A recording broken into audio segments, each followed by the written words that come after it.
FMC Fast Chat takes you inside the news so you can be in the know in 30 minutes. Hosted by Fair Media Council CEO and Executive Director Jackie Clement, Fast Chat features notables in news, media, and business. We are very fortunate to have joining us not only a news pioneer, but a news legend with Mary Alice Williams. She has so many accomplishments. It's far too much for me to put into a show that's only 30 minutes long. Mary Alice, thank you so much for joining us today. Happy to be here, Jackie. Thank you for including me. Well, how has life in the pandemic treated you?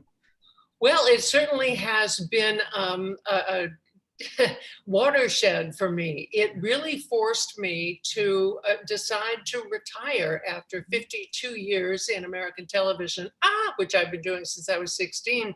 But it was one of those things where I had a death in the family, and March 13th, the curtain fell, and the kids, the young people who I'd been working with and all that time had taken over, and they were doing such a great job. I thought, this is God's way of telling me it's time, because they're terrific and it's their turn. Isn't that rewarding to see that happen? Yeah. Good for you. Well, I want to begin. There's so many things I do want to talk to you about, but I think what we should probably start with is the most topical and timely, so no one can accuse us of bearing the lead somewhere. You were at CNN. You played a huge role in developing CNN. You built their New York bureau. I'm wondering back then, what was the promise of CNN when you were working on it?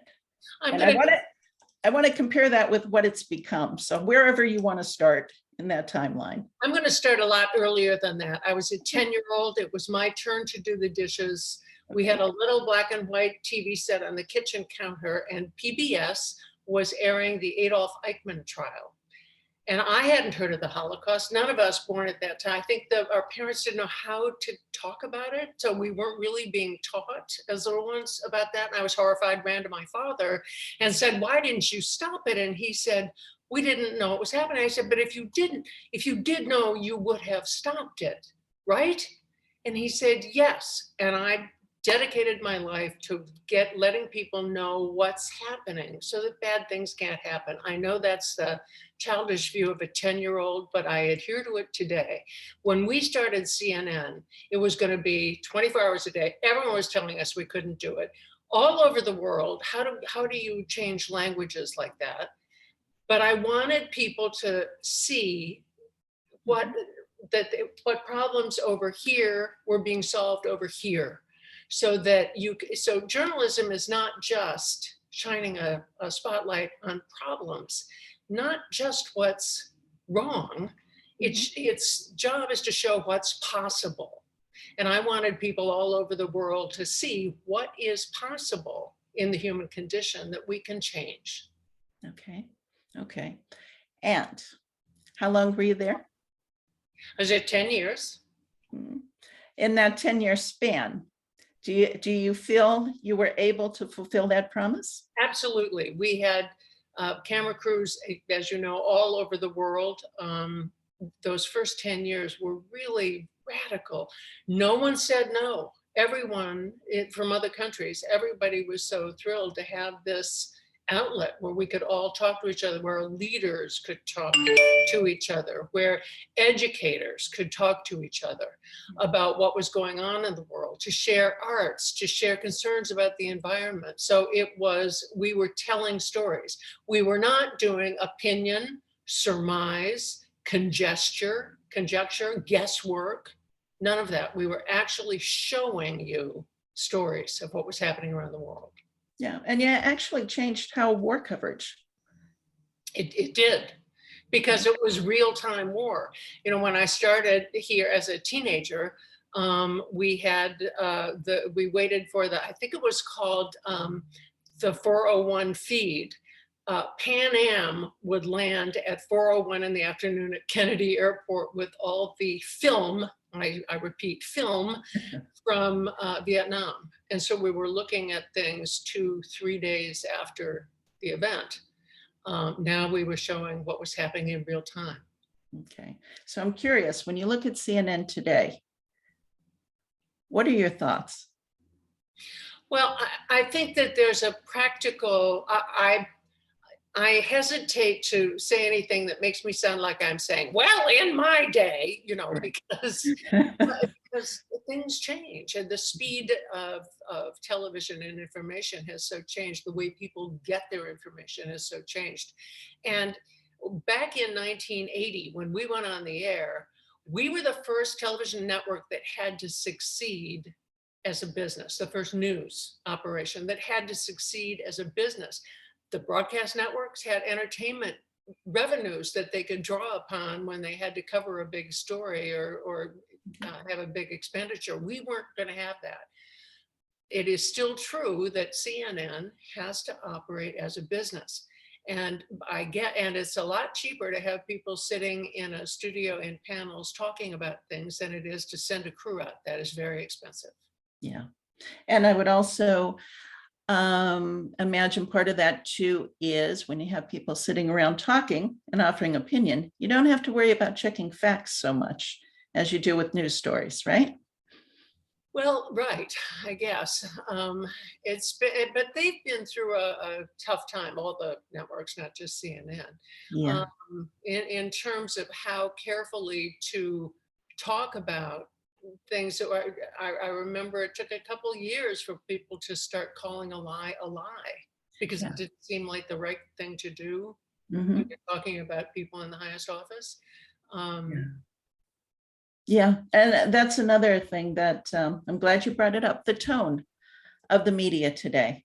Because as you mentioned, there was a time where you would say it was a falsehood or it simply wasn't true, but you wouldn't say lie, even though in journalism you're taught to use the smallest word possible, right? That Right. takes up the least syllables, the least amount of space if you're writing it. How would you describe the tone of the news media today versus when you started? Well, the broadcast networks and certainly PBS are down the middle, good, solid reporting. Um, the cable networks have a different challenge, and they're the ones who are engaging mostly in the talk, and it's a question of not only partisanship. You know, we know there's partisanship in, for instance, Fox, but there is a tone of, I think, unkindness that permeates it, some snarkiness, you know, that maybe as ratings winner. I don't want that kind of talk in my house. So I try not to watch it when people get snide, because there's no reason ever to be uncharitable. Yeah. But there, I just Okay. finished that thought, I guess. Okay, well, okay, so that's broadcast versus cable. Let's Right. look at, because your career went full circle. So you started local, you went national and international, and you came back to local with New Jersey News. Right. So, Well, it was not so much it was national or local, it was a startup. That's what I have always done. I started as a reporter for NBC when I was 16, when I was still in high school. And then my news director would fire me every September, forcing me to go to college, which I did not want to do. And the Jesuits would let me report stories instead of being in class, which I did want to do. So it all worked out really well. But then the day after I graduated from college, having been a reporter for 6 years, they asked me to be the executive producer of news at a local station that was just starting something brand new. From there, I went to WPIX in New York as the executive producer when I was 22. And then when I was 23, Channel 4 in New York, WNBC, was starting the first 2-hour newscast and asked me to come and help. So I did that. CNN was a brand new startup. And NJTV was a startup as well. It had been on the air, but sort of like the local C-SPAN, you know, a state supported C-SPAN. And then sort of had a lot of problems, and they asked me to come in and see what I could do to fix it. And we just had a wonderful time. We grew from a handful of people to, I think, 90 when I left. And remember, and it was really fun because Benjamin Franklin at the Continental Congress said New Jersey would be a mere apostrophe between New York and Philadelphia. And from a media perspective, it was, wasn't it? Nobody, it was South Jersey got Philadelphia stations and North Jersey got New York stations, and who are we?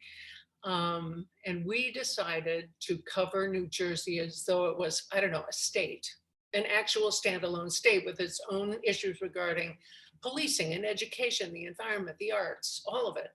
Mhm. And that's what they're still doing. It's great. Yeah. Now I'm wondering, what kind of stories did you get the most feedback on from the public? And so, yes, I'm kind of wondering what the public appetite is for news, because when we look online, if you look at what gets the comments and the clicks, it's the crazy stuff. It's not the serious issues. It's, the McDonald's that just opened around the corner, or, the new spa opening. It's not the issues and the things that we would say are important that need to be covered. So I'm wondering, with a public television station that's local, what did your audience really key into? What did they feel was important? The things I've just enumerated, Yeah. their schools, the safety in their towns. I was so struck when the terrible Minneapolis situation with when Derek Chauvin killed George Floyd, that nobody mentioned Camden. When we started that, NJTV, Camden was the most dangerous city in the United States. The murder rate was astronomical. The high school graduation rate was under 25%. It was really a catastrophe town. And a young man, a young 41-year-old, walked in as a new captain, fired all the police departments, created a new police force that was basically countywide police force, and started community policing. What he did was he walked into the squad room the first day, and up on the board it had a bunch of pictures of guns, and it was captures and kills. It was guns and handcuffs. And the next day, everybody walked in for the next morning shape up, and it was ice cream cones and bicycles. How many free ice cream cones did you hand out on the street today? How many kids did you see riding their bikes? How many people were sitting in their front stoops? Get in the neighborhoods and figure it out. They moved the basketball courts behind the schools and behind the Y to the front. So when you're walking down the street, you can see the pickup basketball games going on. They gave homeless people in the park uniforms and rakes and brooms and paid them a minimum wage and fed them to keep the parks clean where they lived. And suddenly, within a year, the high school graduation rate had gone to just under 60%. The unemployment rate had plummeted. People felt good about themselves. They had a stake in their lives. It lifted the whole town. Community policing that way lifted the whole town, and nobody reported on it at the time. And I was surprised, because it is the gold standard. Yeah. All right. How much of a role do you think the local news played in that? I don't know. I mean, we sure covered it a lot, and I'm sure the local Philadelphia stations as well covered it a lot. It's one of the things we hear about is the term news deserts, and how local news is drying up, which makes things like NJTV even more important when you look at what's happening around the country. But I'm wondering, though, do you really think it's true? I mean, part of when you say something is dying, you're implying it has no value anymore, or it's obsolete. I don't think it's true. I mean, I'm old enough to remember when they said, "Is the theater really dead?" Huh? Remember that? Yeah. I mean, what was that, the 70s or something? Yeah, no, things change. It doesn't mean they're dying. The delivery system for news has changed. My daughters, one of whom works for CBS News, they don't get their information from television news. They get it online and as it happens all the time. And it doesn't mean that local news is dying. It means the delivery system is just changing, and you have to reach them. Mm-hmm. Yeah. by being that fast. So the streaming services for NJTV, we raised the ratings a lot, but we had millions and millions of people every day online, on the streaming services. It's a much bigger and more accessed operation. Yeah. How influential are you on your daughter's career, would you think? Oh, I had nothing to do with it. Nothing. Even though she grew up in the house with her mother being Mary Alice Williams? I just said that because people say, oh, she's a chip off the old block. And I always say, do not say that in front of her. But she does, she has said publicly that when I was a single mother and I had these three littles. And so sometimes when something happened and I had to go in at night, I would take them and with knapsacks and they would sleep on the floor. And Laura says that it must have been an election night, maybe at CBS News. And she said, oh, I can do that. I could do that. And she must have been 8, maybe. So, yeah. So it had an influence. Yeah. And definitely your daughter, that it happened so young. You were 10, she was 8. I see that, I see that happening there. But I will tell you one story about her. When she's in California covering some protest that turned into a riot very quickly, I saw it as it was happening and knew she was there. And I texted her, are you okay? And she called me immediately and she said, Mom, this is great. So I think you kind of have to, like that kind of thing. Yeah. But while we're talking about women, though, I want to get your insight into, because you were in news for over 50 years. I imagine there weren't many women in the beginning. There weren't. There were Barbara Walters and Marlene Sanders, God bless them, who were my mentors. Pauline Fredericks, who worked at the UN when the UN was really something. She was great, and that was about it. When we came in. So yeah, it's kind of the first wave, but I didn't play the card, I guess I was too young, but it never occurred to me that they'd hired me because I was female. Although I suppose in retrospect, I could acknowledge that it was about, 5 minutes after it wasn't 5 minutes, it was 4 years after Title 7 of the Civil Rights Act had passed, and stations had to start hiring women. So yeah, okay, I was an EEOC hire, but. Now, were you treated as one of the guys once you were inside the newsroom? Yes. Yeah.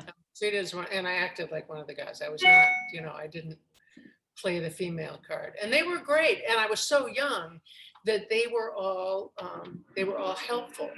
If when I was an executive producer when I was 22, I would be 30 seconds loose on a show where I had to fill this hole, and reporters would just jump in and write stuff for me. And I mean, these guys were so wonderful to me. So that's really been my experience virtually for all of television, is that the team, this is the ultimate team sport, and no one is more important or less important than anyone else. I really believe that. I mean, these hotshot $1 million anchors can't do a thing without everybody else in the newsroom working at it. So it's really, I really had great teams to work with. I'm very lucky. Yeah. Were there any moments in your career where you said, I've really made it? No, I mean, I don't think that would have been very helpful. Do you? I don't know. I mean, I was able to witness wonderful moments in history, and that was amazing. But it was I consider myself a pass-through. I was helping you witness these wonderful moments in history, these amazing moments. I always say, when I teach my students about journalism, I always use Meryl Streep. When you go to a Meryl Streep film, you don't see Meryl Streep, you see Margaret Thatcher or or whoever Meryl Streep is playing, she never stands between the camera and the story she's trying to tell. And I don't like reporters standing between the camera and the story they're trying to tell. Okay, got it. Now, how about your father? You know, when you told him what you were going to do for a living Mhm. versus what you became, did he have any reaction to your career? He died very young, but I think I'd made vice president when he died, so he did know that. But I think at first I gotta think he was proud. He was always supportive. He was a psychiatrist and very busy in his own right and stuff. And I think he was proud of all 5 of us. Yeah. And my baby brother came when I started CNN in New York. My baby brother came out to be my chief cameraman. So he was with me for the first 2 years. Oh, cool. Okay. That's great. So tell me, I mean, since you teach college, but there's also the other part of the equation, which is the news consumer is always trying to figure out, you know, what is news? And I think it's a definition that changes according to the person and according to the day. Sure. You know, so to your mind, though, what makes a good news story? It's about people. You can talk about the Affordable Care Act or President Biden's Build Back Better plan, but unless it's about people, it goes right past their ears, you know. I think you have to show, in fact, when President Biden went out to, was it Ohio, and the bridge collapsed when he was talking about rebuilding bridges, show the problem, and then help people understand why it's important that these bridges be shored up. Yeah.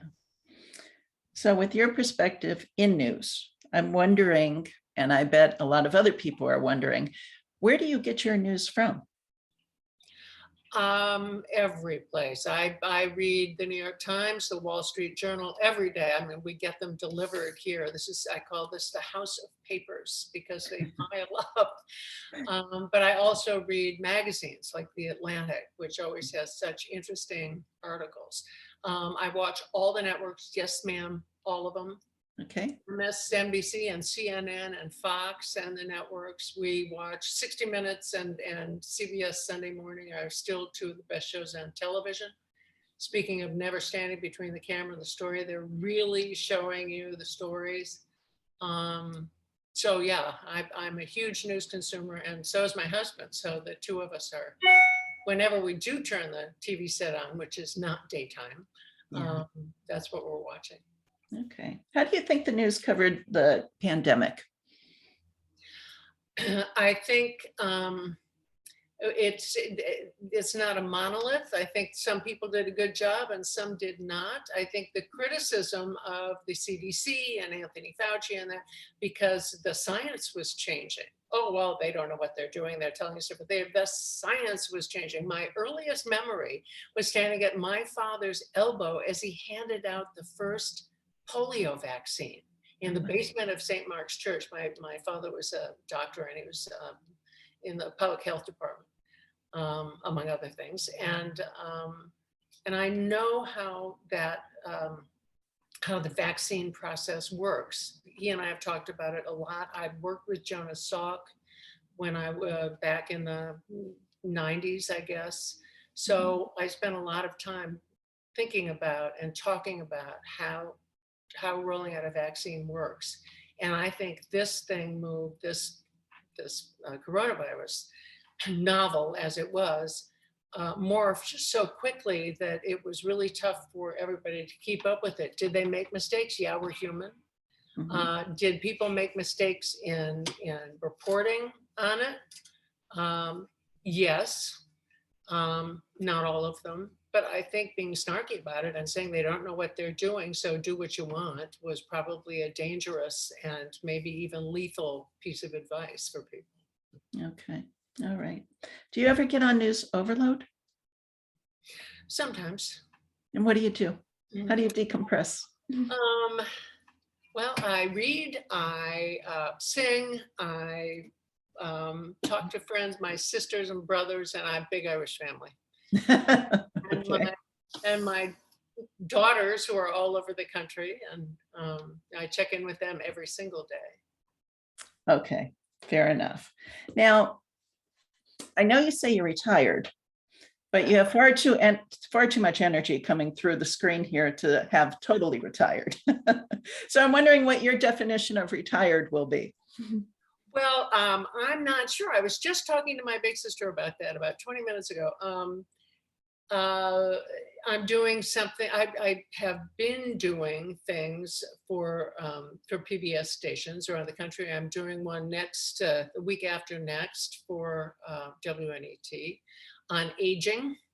So I'm doing sort of specific projects on issues that are important. Yeah. Do you have any topics that are particular favorites of yours that you like covering? Well, health, always. I was a health reporter for a decade at Discovery Health, when Discovery had a health channel. That's a favorite, but and my husband's a doctor, so we do a lot of thinking and talking about public health. Okay. We actually almost have to wrap up. That's how quick this half hour goes. I'm wondering if you have any advice for the journalists that are just in college or starting out. What kind of advice would you give them? It is really a hard job. There's very little glamour associated with this, but it is so satisfying to be able to do that trick I told you about, being the pass-through to show people what's happening in their world. It is our job. Remember, I know you know this, Jackie, that Thomas Jefferson said, were I to have a government without newspapers or newspapers without a government, I would eminently prefer the latter. This is codified journalism is codified in the Establishment Clause of the United States Constitution. We are the watchdog on the other three branches of government, and we have a responsibility to get people in who care about that and who want to do an honest, clean, non-snarky, truthful job at it. Okay. One last question for you. Are you ready? Okay. It'll be the hard question of the whole process here. What is the best part about being Mary Alice Williams? I have had so many extraordinary experiences in my life and been given so many people to love. And that sustains me no matter what, that I've worked with extraordinary people, that I have seen the world. I've traveled all over the world. I feel like, being bookended. I started in '68, when the year that everything changed. Martin Luther King was assassinated, and Robert Kennedy, and the Tet Offensive, and my class going to war in Vietnam, and the rock festivals, the campus riots. And then I left in 2020, when the whole world changed one more time. So I was able to be in Japan to cover the funeral of Emperor Hirohito, the last of the living World War II leaders. And now we're here. Yeah. Oh, I hope not on the verge of another world war, but I do care about history. I care about the fact that I got to experience so much of it and share so much of it. The Fair Media Council is a 501c3 nonprofit organization advocating for quality news and working to create a media-savvy society. For more information about the Fair Media Council and upcoming Fast Chat shows, check out fairmediacouncil.org.